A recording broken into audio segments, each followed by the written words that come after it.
The Lord replied, "Go and get Joshua, son of Nun, who has the Spirit in him, and take him to Eleazar the priest, and as all the people watch, charge him with the responsibility of leading the people.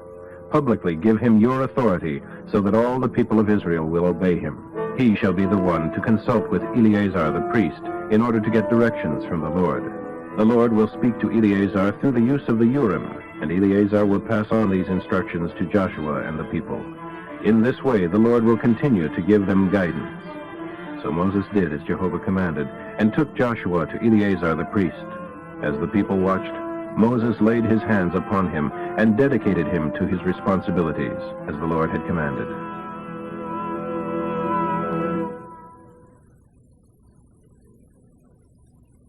Chapter 28. The Lord gave Moses these instructions to give to the people of Israel. "The offerings which you burn on the altar for me are my food, and are a pleasure to me. So see to it that they are brought regularly, and are offered as I have instructed you. When you make offerings by fire, you shall use yearling male lambs, each without defect. 2 of them shall be offered each day as a regular burnt offering. 1 lamb shall be sacrificed in the morning, the other in the evening. With them shall be offered a grain offering of 3 quarts of finely ground flour mixed with 3 pints of oil. This is the burnt offering ordained at Mount Sinai to be regularly offered as a fragrant odor, an offering made by fire to the Lord. Along with it shall be the drink offering, consisting of 3 pints of strong wine with each lamb, poured out in the holy place before the Lord. Offer the 2nd lamb in the evening with the same grain offering and drink offering. It too is a fragrant odor to the Lord, an offering made by fire. On the Sabbath day sacrifice 2 yearling male lambs, both without defect, in addition to the regular offerings. They are to be accompanied by a grain offering of 6 quarts of fine flour mixed with oil, and the usual drink offering. Also, on the 1st day of each month, there shall be an extra burnt offering to the Lord of 2 young bulls, 1 ram, and 7 male yearling lambs, all without defect. Accompany them with 9 quarts of finely ground flour mixed with oil, as a grain offering with each bull, and 6 quarts of finely ground flour mixed with oil as a grain offering for the ram. And for each lamb 3 quarts of finely ground flour mixed with oil for a grain offering. This burnt offering shall be presented by fire, and will please the Lord very much. Along with each sacrifice shall be a drink offering, 6 pints of wine with each bull, 4 pints for a ram, and 3 pints for a lamb. This then will be the burnt offering each month throughout the year. Also on the 1st day of each month you shall offer 1 male goat for a sin offering to the Lord. This is in addition to the regular daily burnt offering and its drink offering. On the 14th day of the 1st month of each year, you shall celebrate the Passover, when the death angel passed over the oldest sons of the Israelites in Egypt, leaving them unharmed. On the following day, a great, joyous 7-day festival will begin, but no leavened bread shall be served. On the 1st day of the festival, a holy assembly of all the people shall be called, and no hard work shall be done on that day. You shall offer as burnt sacrifices to the Lord 2 young bulls, 1 ram, and 7 yearling male lambs, all without defect. With each bull there shall be a grain offering of 9 quarts of fine flour mixed with oil. With the ram there shall be 6 quarts, and with each of the 7 lambs there shall be 3 quarts of fine flour. You must also offer a male goat as a sin offering, to make atonement for yourselves. These offerings shall be in addition to the usual daily sacrifices. This same sacrifice shall be offered on each of the 7 days of the feast. They will be very pleasant to the Lord. On the 7th day there shall again be a holy and solemn assembly of all the people, and during that day you may do no hard work. On the day of first fruits, also called the Festival of Weeks or Pentecost, there must be a special, solemn assembly of all the people to celebrate the new harvest. On that day you are to present the first of the new crop of grain as a grain offering to the Lord. There is to be no hard work by anyone on that day. A special burnt offering, very pleasant to the Lord, shall be offered that day. It shall consist of 2 young bulls, 1 ram, and 7 yearling male lambs. These shall be accompanied by your grain offering of 9 quarts of fine flour mixed with oil with each bull, 6 quarts with the ram, and 3 quarts with each of the 7 lambs. Also offer 1 male goat to make atonement for yourselves. These special offerings are to be in addition to the regular daily burnt offerings and grain offerings and drink offerings. Make sure that the animals you sacrifice are without defect. Chapter 29. The festival of trumpets shall be celebrated on the 15th day of September each year. There shall be a solemn assembly of all the people on that day, and no hard work may be done. On that day you shall offer a burnt sacrifice consisting of 1 young bull, 1 ram, and 7 yearling male lambs, all without defect. These are sacrifices which the Lord will appreciate and enjoy. A grain offering of 9 quarts of fine flour mingled with oil shall be offered with the bull, 6 quarts with the ram, and 3 quarts with each of the 7 lambs. In addition, there shall be a male goat sacrificed as a sin offering to make atonement for you. These special sacrifices are in addition to the regular monthly burnt offering for that day, and also in addition to the regular daily burnt sacrifices, which are to be offered with the respective grain offerings and drink offerings, as specified by the ordinances governing them. 10 days later, another convocation of all the people shall be held.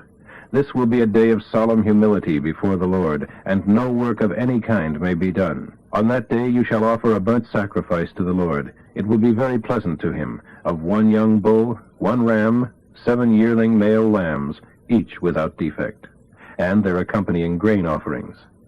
9 quarts of fine flour mixed with oil are to be offered with the bull, 6 with the ram, and 3 with each of the 7 lambs. You are also to sacrifice 1 male goat for a sin offering. This is in addition to the sin offering of the Day of Atonement, offered annually on that day, and in addition to the regular daily burnt sacrifices, grain offerings, and drink offerings. 5 days later there shall be yet another assembly of all the people, and on that day no hard work shall be done. It is the beginning of a 7-day festival before the Lord. Your special burnt sacrifice that day, which will give much pleasure to the Lord, shall be 13 young bulls, 2 rams, and 14 male yearling lambs, each without defect, accompanied by the usual grain offerings. 9 quarts of fine flour mingled with oil for each of the 13 young bulls, 6 quarts for each of the 2 rams, and 3 quarts for each of the 14 lambs. There must also be a male goat sacrificed for a sin offering, in addition to the regular daily burnt sacrifice with its accompanying grain offerings and drink offerings. On the 2nd day of this 7-day festival you shall sacrifice 12 young bulls, 2 rams, and 14 male yearling lambs, each without defect, accompanied by the usual grain offerings and drink offerings. Also, in addition to the regular daily burnt sacrifice, you are to sacrifice a male goat with its accompanying grain offering and drink offering for a sin offering. On the 3rd day of the festival, offer 11 young bulls, 2 rams, 14 male yearling lambs, each without defect, and the usual grain offering and drink offering with each sacrifice. And in addition to the regular daily burnt sacrifices, sacrifice a male goat for a sin offering with its accompanying grain offering and drink offering. On the 4th day of the festival, you are to sacrifice 10 young bulls, 2 rams, and 14 male yearling lambs, each without defect, each with its accompanying grain offering and drink offering. Also a male goat as a sin offering, along with the usual grain and drink offerings, in addition to the regular daily sacrifices. On the 5th day of the festival, sacrifice 9 young bulls, 2 rams, and 14 male yearling lambs, each without defect, accompanied by the usual grain offerings and drink offerings. Also sacrifice a male goat with the usual grain and drink offerings as a special sin offering in addition to the usual daily sacrifices. On the 6th day of the festival you must sacrifice 8 young bulls, 2 rams, and 14 male yearling lambs, each without defect, along with their usual grain and drink offerings. In addition to the usual daily sacrifices, sacrifice a male goat and the usual grain and drink offerings as a sin offering. On the 7th day of the festival, sacrifice 7 young bulls, 2 rams, and 14 male yearling lambs, each without defect, each with its customary grain and drink offerings. Also sacrifice an extra sin offering of 1 male goat with the usual grain and drink offerings, in addition to the regular daily sacrifices. On the 8th day, summon the people to another solemn assembly. You must do no hard work that day. Sacrifice a burnt offering. They are very pleasant to the Lord, of 1 young bull, 1 ram, 7 male yearling lambs, each without defect, and the customary grain and drink offerings. Sacrifice also 1 male goat with the usual grain and drink offerings for a sin offering, in addition to the regular daily sacrifices. These offerings are compulsory at the times of your annual feasts, and are in addition to sacrifices and offerings you present in connection with vows or as free will offerings, burnt sacrifices, grain offerings, drink offerings, or peace offerings. So Moses gave all of these instructions to the people of Israel. Chapter 30. Now Moses summoned the leaders of the tribes and told them, The Lord has commanded that when anyone makes a promise to the Lord, either to do something or to quit doing something, that vow must not be broken. The person making the vow must do exactly as he has promised. If a woman promises the Lord to do or not do something, and she is still a girl at home in her father's home, and her father hears that she has made a vow with penalties but says nothing, then her vow shall stand. But if her father refuses to let her make the vow, or feels that the penalties she has agreed to are too harsh, then her promise will automatically become invalid. Her father must state his disagreement on the first day he hears about it, and then Jehovah will forgive her because her father would not let her do it. If she takes a vow or makes a foolish pledge and later marries, and her husband learns of her vow and says nothing on the day he hears of it, her vow shall stand. But if her husband refuses to accept her vow or foolish pledge, his disagreement makes it void, and Jehovah will forgive her. But if the woman is a widow or is divorced, she must fulfill her vow. If she is married and living in her husband's home when she makes the vow, and her husband hears of it and does nothing, the vow shall stand. But if he refuses to allow it on the first day he hears of it, her vow is void, and Jehovah will forgive her. So her husband may either confirm or nullify her vow. But if he says nothing for a day, then he has already agreed to it. If he waits more than a day and then refuses to permit the vow, whatever penalties to which she agreed shall come upon him. He shall be responsible. These, then, are the commandments the Lord gave Moses concerning relationships between a man and his wife, and between a father and his daughter who is living at home. Chapter 31. Then the Lord said to Moses, Take vengeance on the Midianites for leading you into idolatry, and then you must die. Moses said to the people, Some of you must take arms to wage Jehovah's war against Midian. Conscript 1,000 men from each tribe.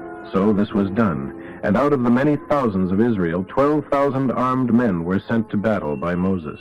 Phinehas, son of Eleazar the priest, led them into battle, accompanied by the ark, with trumpets blaring, and every man of Midian was killed in battle. Among those killed were all 5 of the Midianite kings, Evi, Rechem, Zur, Hur, and Reba. Balaam, the son of Beor, was also killed. Then the Israeli army took as captives all the women and children, and seized the cattle and flocks, and a lot of miscellaneous booty. All of the cities, towns, and villages of Midian were then burned. The captives and other spoils of war were brought to Moses and Eleazar the priest, and to the rest of the people of Israel who were camped on the plains of Moab beside the Jordan River across from Jericho. Moses and Eleazar the priest and all the leaders of the people went out to meet the victorious army. But Moses was very angry with the army officers and battalion leaders. Why have you let all the women live? He demanded. These are the very ones who followed Balaam's advice and caused the people of Israel to worship idols on Mount Peor. And they are the cause of the plague that destroyed us. Now kill all the boys and all the women who have had sexual intercourse. Only the little girls may live. You may keep them for yourselves. Now stay outside of the camp for 7 days, all of you who have killed anyone or touched a dead body.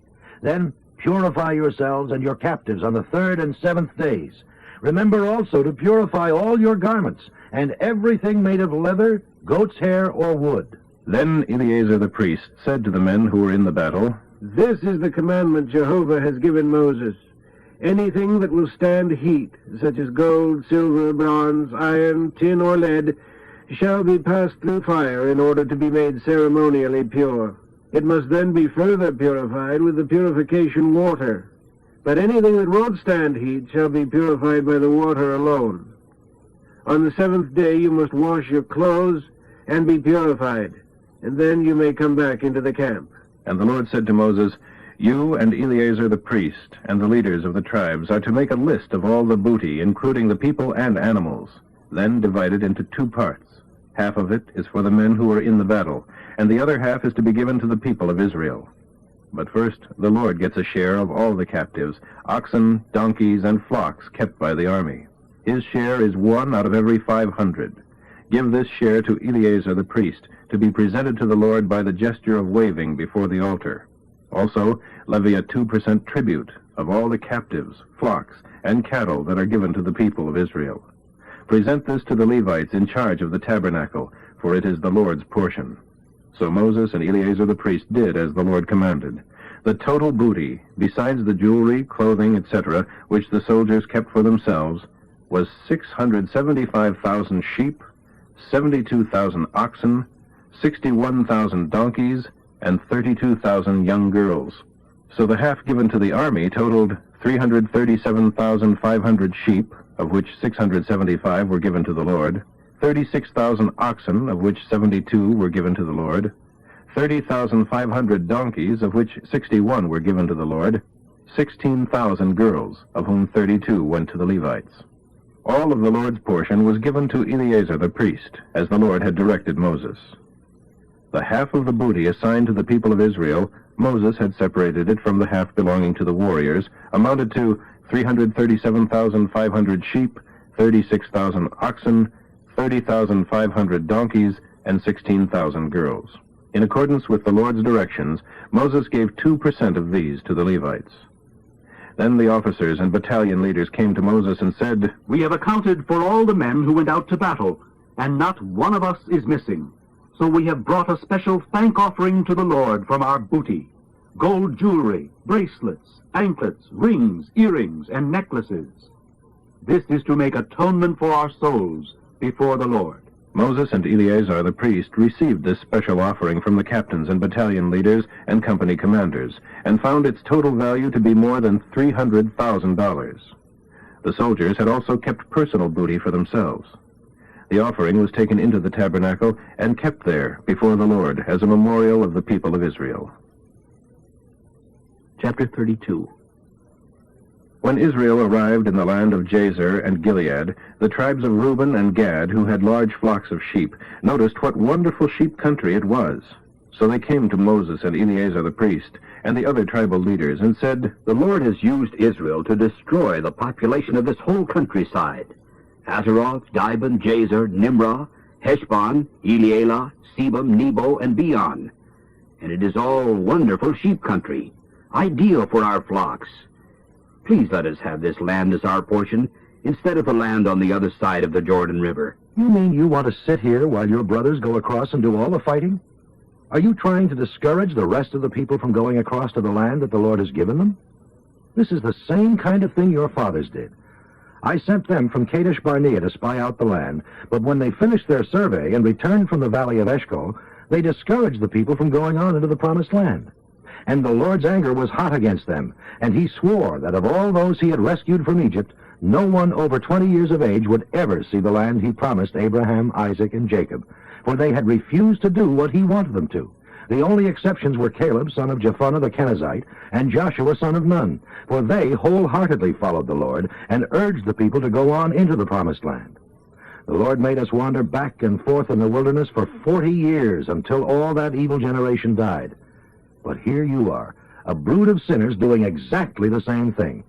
Only there are more of you, so Jehovah's anger against Israel will be even fiercer this time. If you turn away from God like this, he will make the people stay even longer in the wilderness, and you will be responsible for destroying his people and bringing disaster to this entire nation. Not at all. We will build sheepfolds for our flocks and cities for our little ones. But we ourselves will go over armed ahead of the rest of the people of Israel until we have brought them safely to their inheritance. But first we will need to build walled cities here for our families to keep them safe from attack by the local inhabitants. We will not settle down here until all the people of Israel have received their inheritance. We don't want land on the other side of the Jordan. We would rather have it on this side, on the east." Then Moses said, All right, if you will do what you have said and arm yourselves for Jehovah's war, and keep your troops across the Jordan until the Lord has driven out his enemies, then, when the land is finally subdued before the Lord, you may return. Then you will have discharged your duty to the Lord and to the rest of the people of Israel, and the land on the eastern side shall be your possession from the Lord. But if you don't do as you have said, then you will have sinned against the Lord, and you may be sure that your sin will catch up with you. Go ahead and build cities for your families, and sheepfolds for your sheep, and do all you have said. We will follow your instructions exactly. The people of Gad and Reuben replied, Our children, wives, flocks, and cattle shall stay here in the cities of Gilead. But all of us who are conscripted will go over to battle for the Lord, just as you have said. So Moses gave his approval by saying to Eleazar, Joshua, and the tribal leaders of Israel, If all the men of the tribes of Gad and Reuben who are conscripted for the Lord's battles go with you over Jordan, then when the land is conquered, you must give them the land of Gilead. But if they refuse, then they must accept land among the rest of you in the land of Canaan. the tribes of Gad and Reuben said again, As the Lord hath commanded, so we will do. We will follow the Lord fully armed into Canaan. But our own land shall be here on this side of the Jordan. So Moses assigned the territory of King Sihon of the Amorites and of King Og of Bashan, all the land and cities, to the tribes of Gad, Reuben, and the half-tribe of Manasseh, son of Joseph. The people of Gad built these cities: Dibon, Ataroth, Aroer, Atroth-Sophan, Jazer, Jogbehah, Beth-Nimrah, Beth-Haran. They were all fortified cities with sheepfolds. The children of Reuben built the following cities: Heshbon, Elealeh, Kiriathaim, Nebo, Baal-Meon, Sibmah. The Israelites later changed the names of some of these cities they had conquered and rebuilt. Then the clan of Machir of the tribe of Manasseh went to Gilead and conquered it, and drove out the Amorites who were living there. So Moses gave Gilead to the Machirites, and they lived there. The men of Jair, another clan of the tribe of Manasseh, occupied many of the towns in Gilead, and changed the name of their area to Havroth Jair. Meanwhile, a man named Nobah led an army to Kenath and its surrounding villages, and occupied them, and he called the area Nobah after his own name. Chapter 33. This is the itinerary of the nation of Israel from the time Moses and Aaron led them out of Egypt. Moses had written down their movements as the Lord had instructed him. They left the city of Rameses, Egypt, on the first day of April, the day after the night of the Passover. They left proudly, hurried along by the Egyptians who were burying all their eldest sons, killed by the Lord the night before. The Lord had certainly defeated all the gods of Egypt that night. After leaving Rameses, they stayed in Succoth-Etham, at the edge of the wilderness, and Pi-hahiroth, near Baal-Zephon, where they camped at the foot of Mount Migdol. From there, they went through the middle of the Red Sea, and on for 3 days into the Etham wilderness, camping at Merah. Leaving Merah, they came to Elim, where there are 12 springs of water and 70 palm trees. They stayed there for quite a long time. Leaving Elim, they camped beside the Red Sea, and then in the wilderness of Sin. Next was Dophkah, and then Elish. Then on to Rephidim, where there was no water for the people to drink. From Rephidim, they went to the wilderness of Sinai. From the wilderness of Sinai to Kibroth-Hattaavah. From Kibroth-Hattaavah to Hazeroth. From Hazeroth to Rithmah. From Rithmah to Rimmon-Perez. From Rimmon-Perez to Libnah. From Libnah to Rissah. From Rissah to Kehelathah. From Kehelathah to Mount Shapher. From Mount Shapher to Haradah.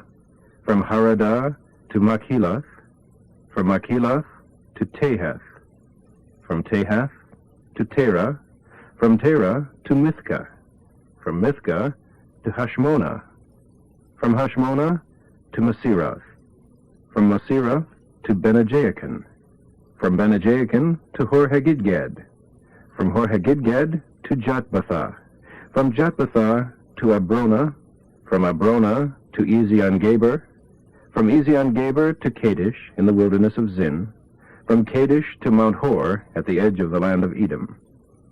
While they were at the foot of Mount Hor, Aaron the priest was directed by the Lord to go up into the mountain, and there he died. This occurred during the 40th year after the people of Israel had left Egypt. The date of his death was July 15th, when he was 123 years old. It was then that the Canaanite king of Arad, who lived in the Negeb in the land of Canaan, heard that the people of Israel were approaching his land. After dealing with him, the Israelis journeyed from Mount Hor and camped in Zalmonah, then at Punan, then at Oboth, then Iabarim at the border of Moab. From there they went to Dibon-Gad, and then to Almon Diblathaim, and on into the mountains of Abrim near Mount Nebo, and finally to the plains of Moab beside the river Jordan opposite Jericho. While in that area they camped at various places along the Jordan River, from Beth Jeshimoth as far as Abel Shittim on the plains of Moab. It was while they were camped there that the Lord told Moses to tell the people of Israel, "When you pass across the Jordan River into the land of Canaan, you must drive out all the people living there, and destroy all their idols, their carved stones, molten images, and the open-air sanctuaries in the hills where they worship their idols. I have given the land to you. Take it and live there. You will be given land in proportion to the size of your tribes. The larger sections of land will be divided by lot among the larger tribes, and the smaller sections will be allotted to the smaller tribes. But if you refuse to drive out the people living there, those who remain will be as cinders in your eyes and thorns in your sides, and I will destroy you as I had planned for you to destroy them." Chapter 34. The Lord told Moses to tell the people of Israel, "When they come into the land of Canaan, I am giving you the entire land as your homeland. The southern portion of the country will be the wilderness of Zin, along the edge of Edom. The southern boundary will begin at the Dead Sea and will continue south past Scorpion Pass in the direction of Zin. Its southernmost point will be Kadesh Barnea, from which it will go to Hazer-Adar and on to Asman. From Asman, the boundary will follow the Wadi el-Arish down to the Mediterranean Sea. Your western boundary will be the coastline of the Mediterranean Sea. Your northern border will begin at the Mediterranean Sea and will proceed eastward to Mount Hor, then to Lebo-Hamath, and on through Zedad and Ziphron to Hazer-Enan. The eastern border will be from Hazer-Enan south to Shephem, then on to Riblah at the east side of Ain. From there it will make a large half-circle, first going south and then westward until it touches the southernmost tip of the Sea of Galilee, and then along the Jordan River, ending at the Dead Sea. This is the territory you are to apportion among yourselves by lot," Moses said. "It is to be divided up among the 9 1/2 tribes, for the tribes of Reuben and Gad and the half-tribe of Manasseh have already been assigned land on the east side of the Jordan opposite Jericho." And the Lord said to Moses, "These are the names of the men I have appointed to handle the dividing up of the land: Eleazar the priest, Joshua son of Nun, and one leader from each tribe as listed below. Tribe Judah, leader Caleb son of Jephunneh. Tribe Simeon, leader Shemuel son of Ammihud. Tribe Benjamin, leader Elidad son of Chislon. Tribe Dan, leader Buckai son of Joglai. Tribe Manasseh, leader Haniel son of Ephod. Tribe Ephraim, leader Kemuel son of Shiftan. Tribe Zebulun, leader Elizaphan son of Parnach. Tribe Issachar, leader Paltiel son of Azan. Tribe Asher, leader Ahihud son of Shelemai. Tribe Naphtali, leader Pedahel son of Ammihud.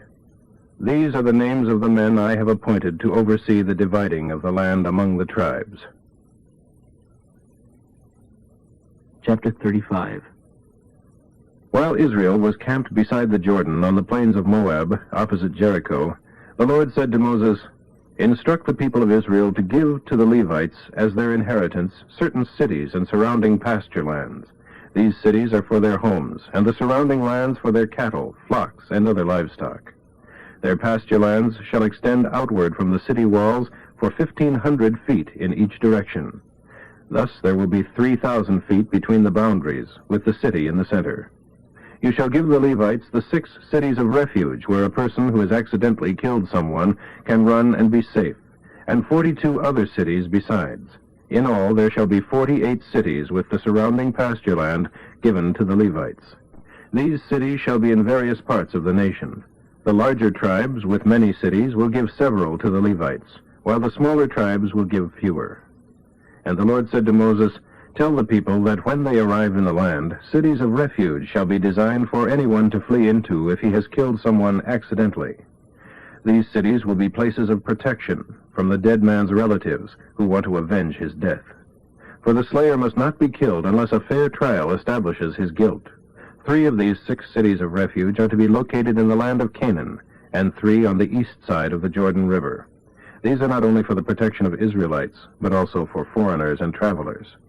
But if someone is struck and killed by a piece of iron, it must be presumed to be murder, and the murderer must be executed. Or if the slain man was struck down with a large stone, it is murder, and the murderer shall die. The same is true if he is killed with a wooden weapon. The avenger of his death shall personally kill the murderer when he meets him. So if anyone kills another out of hatred by throwing something at him or ambushing him, or angrily striking him with his fist so that he dies, he is a murderer, and the murderer shall be executed by the avenger.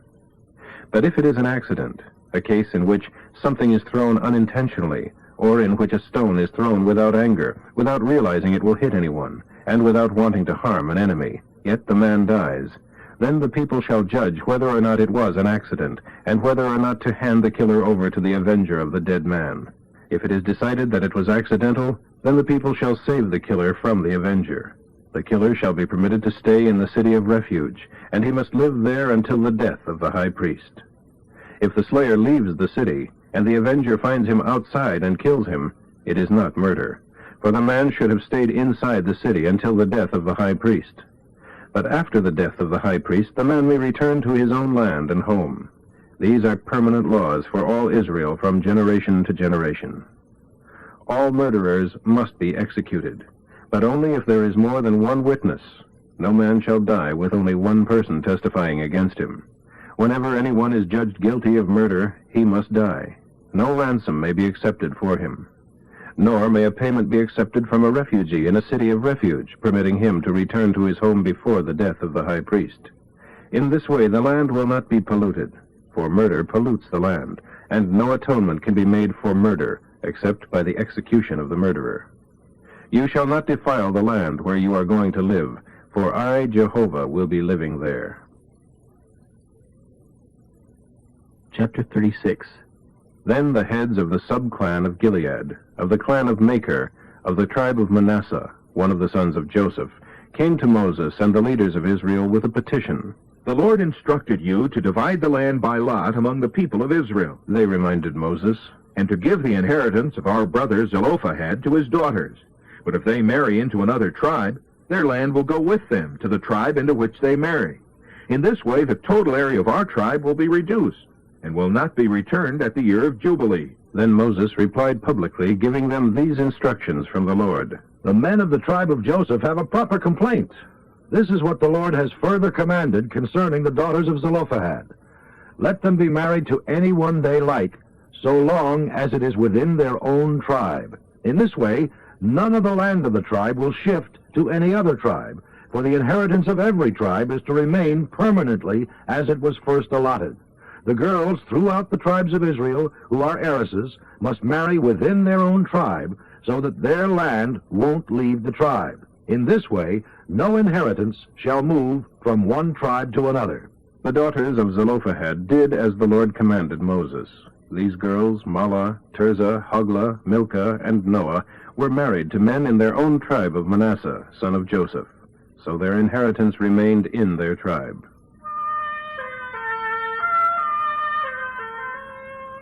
These are the commandments and ordinances which the Lord gave to the people of Israel through Moses, while they were camped on the plains of Moab, beside the Jordan River, across from Jericho.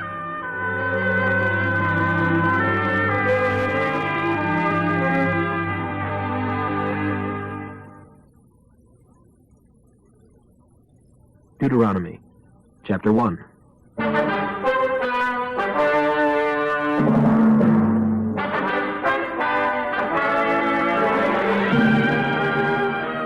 This book records Moses' address to the people of Israel when they were camped in the valley of the Arabah, in the wilderness of Moab, east of the Jordan River. Cities in the area included Suph, Paran, Tophel, Laban, Hazirath, and Dizahab. The speech was given on February 15th, 40 years after the people of Israel left Mount Horeb, though it takes only 11 days to travel by foot from Mount Horeb to Kadesh Barnea, going by way of Mount Seir. At the time of this address, King Sihon of the Amorites had already been defeated at Heshbon, and King Og of Bashan had been defeated at Ashtaroth, near Edrei. Here then is Moses' address to Israel, stating all the laws God had commanded him to pass on to them.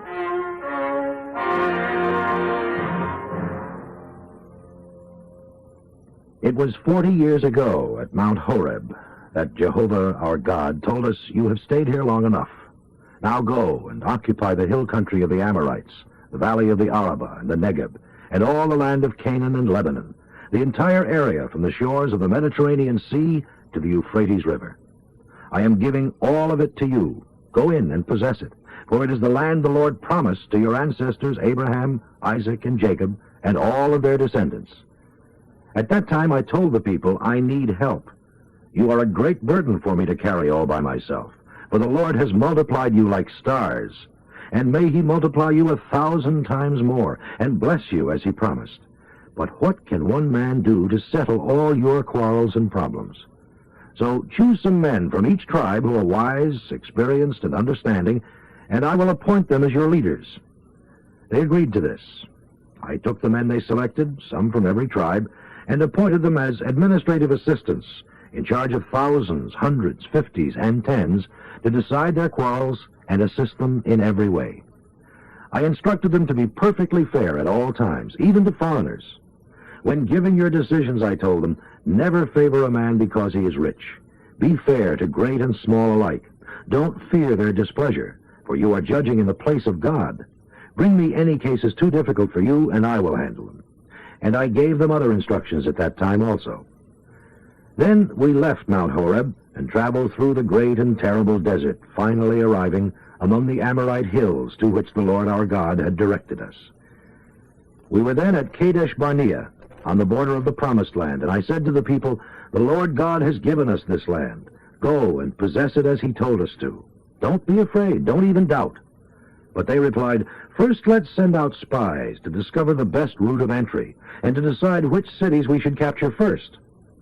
This seemed like a good idea, so I chose 12 spies, one from each tribe. They crossed into the hills and came to the valley of Eshcol, and returned with samples of the local fruit. One look was enough to convince us that it was indeed a good land the Lord our God had given us. But the people refused to go in, and rebelled against the Lord's command.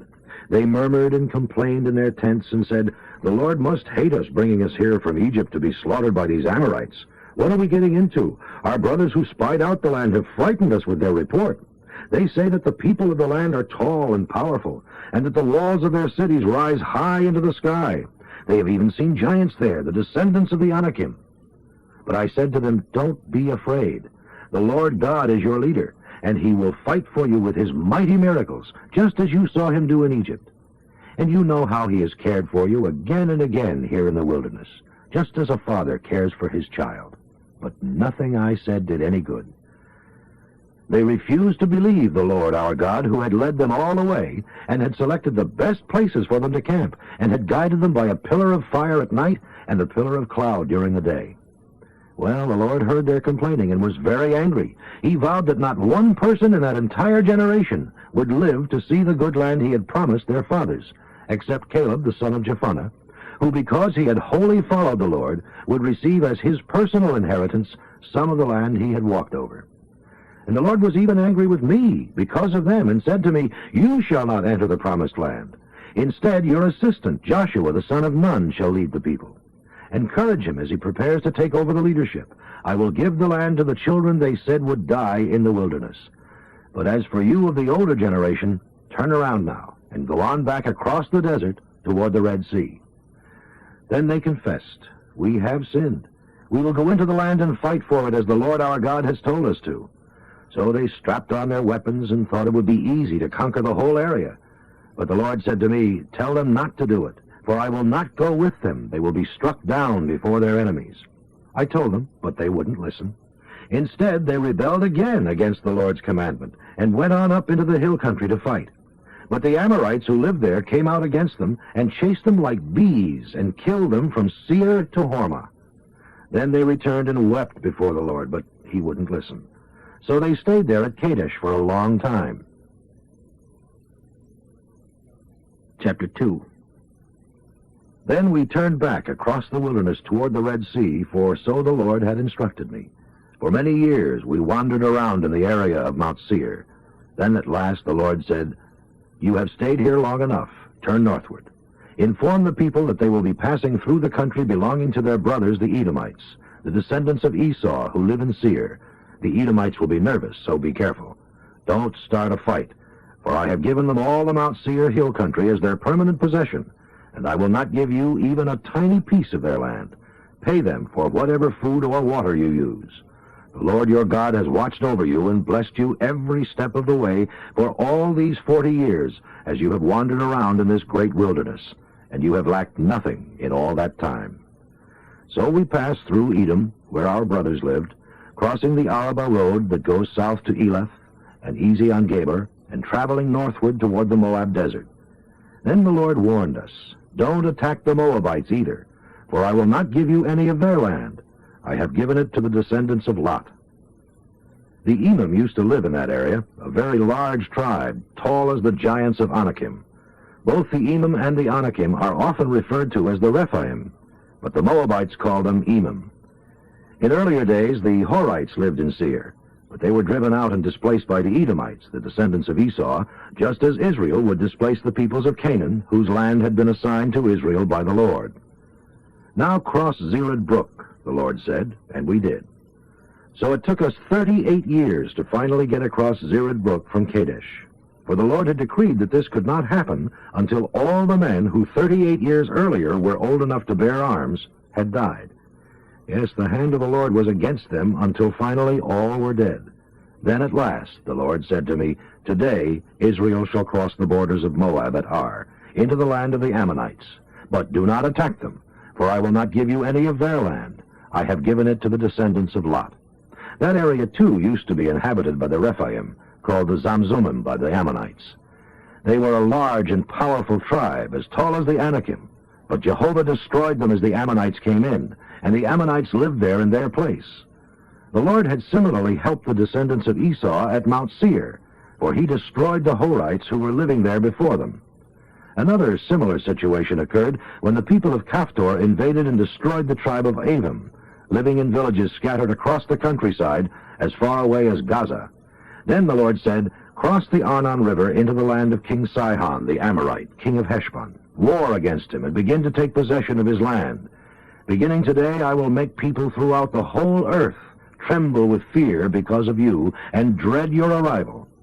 Then from the wilderness of Kedemoth I sent ambassadors to King Sihon of Heshbon with a proposal of peace. "Let us pass through your land," we said. "We will stay on the main road and won't turn off into the fields on either side. We will not steal food as we go, but will purchase every bite we eat and everything we drink. All we want is permission to pass through." The Edomites at Seir allowed us to go through their country, and so did the Moabites, whose capital is at Ar. We are on our way across the Jordan into the land the Lord our God has given us. But King Sihon refused, because Jehovah your God made him obstinate, so that he could destroy Sihon by the hands of Israel, as has now been done. Then the Lord said to me, "I have begun to give you the land of King Sihon. When you possess it, it shall belong to Israel forever." King Sihon then declared war on us and mobilized his forces at Jahaz. But the Lord our God crushed him, and we conquered all his cities and utterly destroyed everything, including the women and babies. We left nothing alive, except the cattle, which we took as our reward, along with the booty gained from ransacking the cities we had taken. We conquered everything from Aroer to Gilead, from the edge of the Arnon River Valley, and including all the cities in the valley. Not one city was too strong for us, for the Lord our God gave all of them to us. However, we stayed away from the people of Ammon, and from the Jabbok River, and the hill country cities, the places Jehovah our God had forbidden us to enter.